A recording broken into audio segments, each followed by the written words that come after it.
इसके बाद में बौद्ध धर्म को स्टार्ट कर रहे हैं। तो बौद्ध धर्म का पहला क्वेश्चन है आपका कि गौतम बुद्ध का जन्म कहाँ पे हुआ था।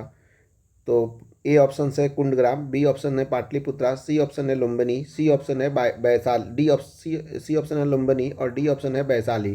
तो इसका सही आंसर हो जाएगा गौतम बुद्ध का जन्म लुम्बिनी में हुआ था, यानी कि विकल्प number c is the right answer. इसका एक्सप्लेनेशन हम लोग देख लेते हैं कि महात्मा बुद्ध का जन्म 563 ईस्वी पूर्व में कपिलवस्तु के समीप लुम्बिनी वन में हुआ था, यानी कि उनका जन्म 563 ईस्वी पूर्व में हुआ था और कपिलवस्तु के समीप लुम्बिनी एक वन है, वहीं पे इनका जन्म हुआ था। बोध गया मतलब कि जो कि बिहार में स्थित है में बैसाख पूर्णिमा की रात को उन्हें ज्ञान प्राप्त हुआ था। काशी के ऋषिपत्तनम, अच्छा ऋषिपत्तनम एक जगह है काशी, या मृगदाव जिसे हम लोग सारनाथ भी कहते हैं, वहाँ पे उन्होंने अपना प्रथम उपदेश दिया और उस उपदेश को ही धर्मचक्र प्रवर्तन के नाम से जाना गया। एवं कुशीनगर में उनका निधन हो गया, जिसे बौद्ध साहित्य में महापरिनिर्वाण कहा गया है। एक ही एक्सप्लेनेशन से बहुत सारे क्वेश्चंस बन जा रहे हैं। जैसे पहला क्वेश्चन पूछा जा सकता है कि महात्मा बुद्ध का जन्म कब हुआ था, तो हम बताएंगे कि महात्मा बुद्ध का जन्म 563 ईस्वी पूर्व में हुआ था। उनका जन्म कहाँ हुआ था, तो कपिलवस्तु के समीप एक लुम्बिनी वन है, वहीं पे गौतम बुद्ध का जन्म हुआ था। उन्होंने उन्हें कहाँ और कब ज्ञान की प्राप्ति हुई, तो बोध गया बिहार में उन्हें ज्ञान की प्राप्ति हुई। बैसाख पूर्णिमा की रात को उन्हें ज्ञान की प्राप्ति हुई थी। उन्होंने अपना प्रथम उपदेश जो दिया था वो सारनाथ में दिया था, जो काशी के ऋषिपत्तनम या मृगदाव के पास में है। और प्रथम उपदेश को धर्मचक्र प्रवर्तन के नाम से भी जाना जाता है। कुशीनगर में उनका निधन हुआ था, जिसे हम लोग बौद्ध साहित्य में क्या कहते हैं, महापरिनिर्वाण भी कहते हैं। ठीक है। उसके बाद में दूसरा नंबर क्वेश्चन है कि महात्मा बुद्ध ने अपना पहला धर्मचक्र प्रवर्तन किस स्थान पर दिया था। ए ऑप्शन है लुम्बिनी, बी ऑप्शन है सारनाथ, सी ऑप्शन है पाटलिपुत्रा और डी ऑप्शन है वैशाली। तो इसका सही आंसर हो जाएगा विकल्प नंबर बी सारनाथ, जैसा कि एक्सप्लेनेशन हम लोग इसके पहले कर चुके हैं। तीसरा नंबर क्वेश्चन देखते हैं। 3 नंबर क्वेश्चन है कि गौतम बुद्ध ने अपना प्रथम उपदेश कहाँ पे दिया था। ए ऑप्शन है पाटलिपुत्रा, बी ऑप्शन है सारनाथ, सी ऑप्शन है गया, डी ऑप्शन है वैशाली और ई ऑप्शन है उपयुक्त में से कोई नहीं, उपयुक्त में से एक से अधिक। तो इसका सही आंसर हो जाएगा विकल्प नंबर बी सारनाथ, यानी कि गौतम बुद्ध ने अपना प्रथम उपदेश सारनाथ में दिया था। 4 नंबर क्वेश्चन है बोध गया में किसे ज्ञान की प्राप्ति हुई थी। ए ऑप्शन है महावीर स्वामी, बी ऑप्शन है गौतम बुद्ध, सी ऑप्शन है सिमंदर स्वामी, डी ऑप्शन है पार्श्वनाथ स्वामी और ई ऑप्शन है उपयुक्त में से कोई नहीं, उपयुक्त में से एक से अधिक। तो इसका सही आंसर हो जाएगा विकल्प नंबर बी, यानी कि गौतम बुद्ध को बोध गया में ज्ञान की प्राप्ति हुई थी। उसके बाद में नेक्स्ट क्वेश्चंस यानी कि 5 नंबर क्वेश्चंस देखते हैं। 5 नंबर क्वेश्चंस है कि बुद्ध के जीवन की 4 महत्वपूर्ण घटनाओं और उनसे संबंध 4 स्थानों का उल्लेख है। यह 2 स्तंभों 1 और 2 में अंकित है।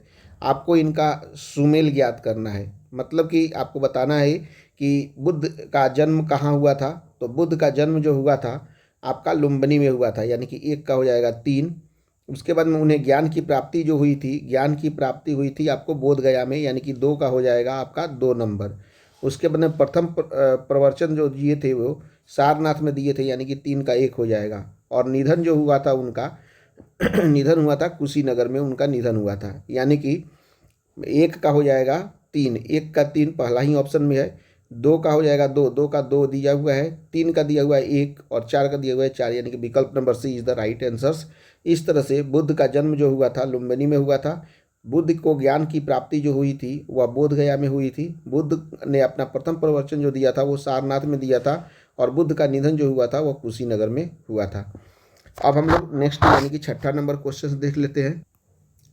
6 नंबर क्वेश्चन है कि कौन सी बौद्ध संगीति बिहार में आयोजित नहीं की गई थी। तो देखिए प्रथम संगीति, द्वितीय संगीति और तृतीय संगीति जो है वह बिहार में आयोजित की गई थी, लेकिन चतुर्थ संगीति जो है वह बिहार में आयोजित नहीं की गई थी, यह कश्मीर के कुंडल वन में आयोजित की गई थी। यानी कि हम लोग इसका एक्सप्लेनेशन देखते हैं कि प्रथम बौद्ध संगीति बुद्ध के महापरिनिर्वाण के तुरंत बाद ही राजगिर जिसे हम लोग आधुनिक राजगीर भी कहते हैं के पास सप्तपर्णी गुफा में आयोजित की गई थी। द्वितीय बौद्ध संगीति जो है वह प्राचीन वैशाली शहर में आयोजित की गई थी। उसके बाद में तृतीय के देखते हैं। इसके बाद में तृतीय बौद्ध संगीति जो है सम्राट अशोक के संरक्षण में पाटलिपुत्रा अर्थात आधुनिक पटना में आयोजित किया गया था। और चतुर्थ बौद्ध संगीति प्रायः कश्मीर के कुंडल वन में आयोजित की हुई थी। एकमात्र चतुर्थ बौद्ध संगीति ही ऐसी है जो बिहार में आयोजित नहीं की गई थी, अतः इसका विकल्प नंबर डी सही आंसर होगा। अब उसके बाद में 7 नंबर क्वेश्चन देखते हैं कि अजातशत्रु के शासनकाल में प्रथम बौद्ध संगीति का आयोजन किस नगर में किया गया था? तो इसका सही आंसर हो जाएगा विकल्प नंबर ए, यानी कि राजगृह में किया गया था। प्रथम बौद्ध संगीति अर्थात प्रथम बौद्ध परिषद बुद्ध की मृत्यु के तत्काल बाद ही राजगृह अर्थात राजगीर की सप्तपर्णी गुफा में किया गया था। इस समय मगध का शासक अजातशत्रु था। इस संगीति की अध्यक्षता महाकश्यप अर्थात महाकश्यप ने की थी तथा इसमें बुद्ध को के प्रमुख शिष्य आनंद और उपाली भी उपस्थित थे। यानी कि जब यहाँ पे जो किया गया था प्रथम बौद्ध संगीति, तो उस समय गौतम बुद्ध के जो शिष्य थे आनंद और उपाली, वो दोनों भी मौजूद थे। इसमें बुद्ध की शिक्षाओं का संकलन हुआ तथा उन्हें सूत पिटक और विनय पिटक नामक दो पिटकों में विभाजित किया गया। आनंद और उपाली क्रमशः धर्म और विनय के प्रमाण माने गए, यानी कि आनंद को धर्म का प्रमाण माना गया और उपाली को माना गया विनय का प्रमाण माना गया। अब उसके बाद में नेक्स्ट 8वां नंबर क्वेश्चन देखते हैं। 8 नंबर क्वेश्चन है, प्रथम बौद्ध संगीति के अध्यक्ष कौन थे? इसका सही आंसर हो जाएगा विकल्प नंबर बी, यानी कि महाकश्यप प्रथम बौद्ध समिति के यानी कि प्रथम बौद्ध संगीति के अध्यक्ष थे महाकश्यप। 9 नंबर क्वेश्चन है, प्रथम बौद्ध महासभा कहाँ आयोजित हुई थी? इसका आंसर हो जाएगा विकल्प नंबर बी, यानी कि राजगृह में प्रथम बौद्ध महासभा की आयोजन किया गया था। 10 नंबर क्वेश्चन है, भगवान बुद्ध के महापरिनिर्वाण के बाद प्रथम बौद्ध संगीति कहाँ पे आयोजित की गई थी? विकल्प नंबर ए, यानी कि राजगृह अर्थात राजगीर में आयोजित हुआ था। इस तरह से हमने 10 क्वेश्चंस को कर लिया। अब नेक्स्ट 11 नंबर क्वेश्चन देखते हैं। 11 नंबर क्वेश्चन है कि कनिष्क के शासनकाल में बौद्ध सभा किस नगर में आयोजित की गई थी? तो इसका सही आंसर हो जाएगा विकल्प नंबर सी, यानी कि कश्मीर में आयोजित किया गया था कनिष्क के शासनकाल में बौद्ध सभा, जो कि चतुर्थ बौद्ध संगीति थी। बौद्ध सभा की यानी कि बौद्ध धर्म की चौथी और अंतिम संगीति सभा कुषाण शासक कनिष्क के राज्यकाल में कश्मीर के कुंडल वन में आयोजित हुई थी। इसकी अध्यक्षता वसुमित्र ने की थी। अश्वघोष इसके उपाध्यक्ष थे। यहाँ बौद्ध ग्रंथों के कठिन अंशों पर सम्यक विचार किया गया और प्रत्येक पिटक पर भाष्य लिखे गए। कनिष्क ने इन्हें ताम्रपत्रों पर खुदवा कर एक स्तूप में रखवा दिया। त्रिपिटक में लिखे गए इन्हीं भाष्यों को विभाषा शास्त्र कहा जाता है। उल्लेखनीय है कि पहली बौद्ध संगीति बुद्ध की मृत्यु के तत्काल बाद राजगृह की सप्तपर्णी गुफा में हुआ था। इसी समय मगध का शासक अजातशत्रु था। इसकी अध्यक्षता महाकश्यप अर्थात महाकश्यप ने की थी। द्वितीय बौद्ध संगीति कालाशोक के शासनकाल में बुद्ध की मृत्यु के लगभग 100 वर्षों के पश्चात वैशाली में हुई थी। इसके अध्यक्ष आचार्य साबकमीर अर्थात सर्वकामनी थे। अब नेक्स्ट यानी कि 12 नंबर क्वेश्चंस देखते हैं। 12 नंबर क्वेश्चन है आपका कि इनमें से किस शासक ने चतुर्थ बौद्ध संगीति कश्मीर में आयोजित की थी? इसका सही आंसर हो जाएगा विकल्प नंबर सी, यानी कि कनिष्क ने की थी। 13 नंबर क्वेश्चन है, अशोक के शासनकाल में बौद्ध सभा किस नगर में आयोजित की गई थी? इसका सही आंसर हो जाएगा विकल्प नंबर बी, यानी कि पाटलिपुत्रा। सिंघली अनुश्रुतियों, दीपवंश और महावंश के अनुसार अशोक के राज्यकाल में पाटलिपुत्र में मोगलीपुत्र तिस की अध्यक्षता में तृतीय बौद्ध संगीति का आयोजन किया गया था। यानी कि तृतीय बौद्ध संगीति का आयोजन अशोक के राज्यकाल में किया गया था पाटलिपुत्र में। मोगलीपुत्र तिस इसके अध्यक्ष थे और तृतीय बौद्ध संगीति का आयोजन किया गया था। 14 नंबर क्वेश्चन है, तृतीय बौद्ध सभा किस स्थान पर बुलाई गई थी? इसका आंसर हो जाएगा विकल्प नंबर डी, यानी कि पाटलिपुत्रा में बुलाई गई थी। नेक्स्ट यानी कि 15 नंबर क्वेश्चन देखेंगे। 15 नंबर क्वेश्चन है कि महात्मा बुद्ध को महापरिनिर्वाण कहाँ हुआ था? तो इसका सही आंसर हो जाएगा विकल्प नंबर सी, यानी कि कुशीनगर में हुआ था। महात्मा बुद्ध ने अपना पहला उपदेश सारनाथ में दिया था।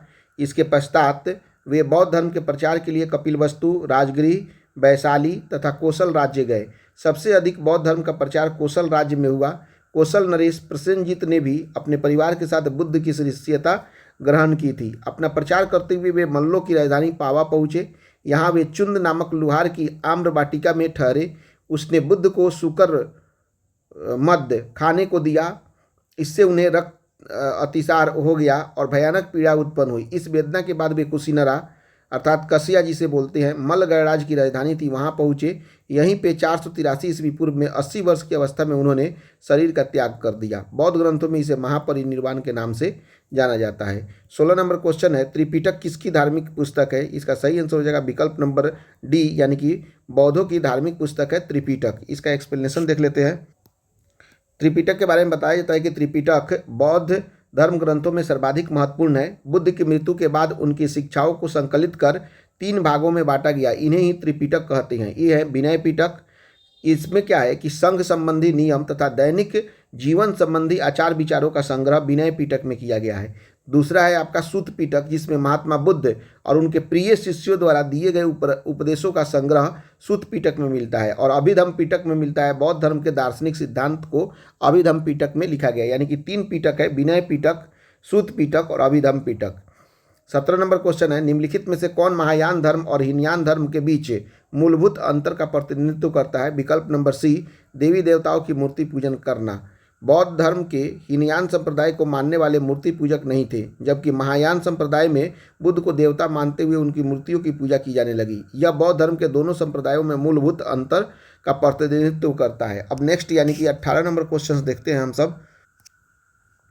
18 नंबर क्वेश्चन है, बोध गया में बोधि वृक्ष अपने वंश की इस पीढ़ी का कौन सा है? ये अभी इसके बारे में पता नहीं है, मतलब चारों में से कोई भी नहीं है। ये क्वेश्चंस को बाहर कर दिया था, लेकिन फिर भी इसका एक्सप्लेनेशन पढ़ लेते हैं। महाबोधि मंदिर स्थित वर्तमान बोधि वृक्ष वह नहीं है जिसके नीचे बैठकर महात्मा बुद्ध ने ज्ञान प्राप्त किया था। वेन्सवांग के अनुसार उस मूल वृक्ष को 7वीं शताब्दी में सम्राट शशांक ने नष्ट कर दिया था। इसके बाद इस स्थान पर कई और वृक्ष रोपित हुए और नष्ट हुए। वर्तमान वृक्ष जिसे हम देख रहे हैं वह 5वीं पीढ़ी का वृक्ष है, जिसे अलेक्जेंडर कलिंघम ने लगवाया था। यह वृक्ष पूरी तरह संरक्षित है और केवल इसमें गिरी हुई पत्तियों को ही छूने एवं उठाने का अधिकार है। एक अन्य तथ्य के अनुसार यह वृक्ष क्रमशः 2 बार सम्राट अशोक, 1 बार पुष्यमित्र शुंग, 1 बार पूर्व बर्मा तथा अंत में कलिंघम द्वारा लगाया गया था। अतः यह 6ठी पीढ़ी का वृक्ष है। बिहार सरकार के पर्यटन विभाग की वेबसाइट पर इसे 5वीं पीढ़ी का बताया जाता है। तथ्यों में विवाद होने के कारण बिहार लोक सेवा आयोग द्वारा इस प्रश्न को मूल्यांकन से बाहर कर दिया गया था। मतलब कोई बोल रहे हैं 5वीं पीढ़ी का है, कोई बोल रहे हैं 6वीं पीढ़ी का है, कोई बोल रहे हैं 4th पीढ़ी का है। तो इस तरह से इस प्रश्न को ही मूल्यांकन से बाहर कर दिया गया था। अब नेक्स्ट क्वेश्चन देखते हैं 19 नंबर। 19 नंबर क्वेश्चन है, चीनी यात्री सुंग युन ने भारत की यात्रा की थी। कब की थी? तो 515 ईस्वी से लेकर 520 ईस्वी के बीच में चीनी यात्री सुंगयुन ने भारत की यात्रा की थी। चीनी यात्री सुंगयुन 518 ईस्वी में भारत आया था। इसने अपने 3 वर्षों के यात्रा के उपरांत बौद्ध धर्म की प्रतियों के साथ चीन लौटा था। ठीक है। 20 नंबर क्वेश्चन है, गौतम बुद्ध को एक देवता का स्थान किस राजा के युग में प्राप्त हुआ? विकल्प नंबर बी, कनिष्क के युग में प्राप्त हुआ था। कनिष्क के शासनकाल में संपन्न चतुर्थ बौद्ध संगीति में बौद्ध धर्म हीनयान एवं महायान 2 स्पष्ट एवं स्वतंत्र संप्रदायों में विभक्त हो गया। महायान शाखा में बुद्ध को देवता माना गया और तथा उनकी पूजा की जाने लगी। इसी के साथ उनके बोधिसत्वों की पूजा भी प्रारंभ हुई। नेक्स्ट क्वेश्चन देखते हैं 21 नंबर। 21 नंबर क्वेश्चन है कि वे शिक्षक जिनसे बुद्ध ने महाअभिनिष्क्रमण के बाद सबसे पहले ज्ञान प्राप्ति का प्रयास किया वे थे ए, कौंडिल्य एवं कालदेवल, बी है आनंद एवं अशुघोष, सी है अलार कलाम एवं रुद्रक रामपुत्र। विकल्प नंबर सी सही होगा, अलार कलाम एवं रुद्रक रामपुत्र। इसका एक्सप्लेनेशन देखेंगे। महाअभिनिष्क्रमण के बाद ज्ञान की खोज में महात्मा बुद्ध अलार कलाम आश्रम में पहुंचे तथा उनसे दीक्षा ली। अलार कलाम के आश्रम में उन्होंने तपस्या की, किंतु वे इससे संतुष्ट नहीं हुए।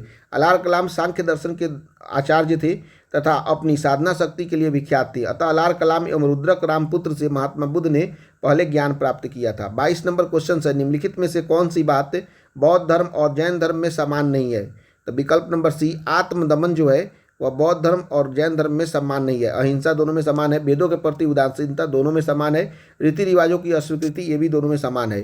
तप यानी कि आत्मदमन और भोग की अति का परिहार एवं मध्यम मार्ग का अनुसरण केवल बौद्ध धर्म में किया गया था, जैन धर्म में नहीं। जबकि वेदों की प्रामाणिकता के प्रति अनास्था, कर्मकांडों की फलवत्ता का निषेध एवं प्राणियों की हिंसा का निषेध दोनों धर्मों में किया गया है। अब नेक्स्ट देखते हैं 23 नंबर क्वेश्चन। 23 नंबर क्वेश्चन क्या है कि नालंदा विश्वविद्यालय का ज्ञान महान केंद्र था, किसका? तो विकल्प नंबर ए यानी कि बौद्ध केंद्र का, बौद्ध धर्म का ये महान केंद्र था। नालंदा विश्वविद्यालय बौद्ध दर्शन के अध्ययन के लिए विश्व प्रसिद्ध था। 5वीं शताब्दी ईस्वी के मध्य गुप्तों के समय में नालंदा विश्वविद्यालय अस्तित्व में आया। सर्वप्रथम कुमारगुप्त प्रथम ने नालंदा बौद्ध विहार को दान दिया और बाद में बुद्धगुप्त, तथागत गुप्त तथा बालदित्य नामक गुप्त शासकों ने बिहार को दान में दे दिया था। इस तरह से हमने आज बौद्ध धर्म को अभी कंप्लीट कर दिया। इसके बाद हम लोग जैन धर्म को स्टार्ट करेंगे।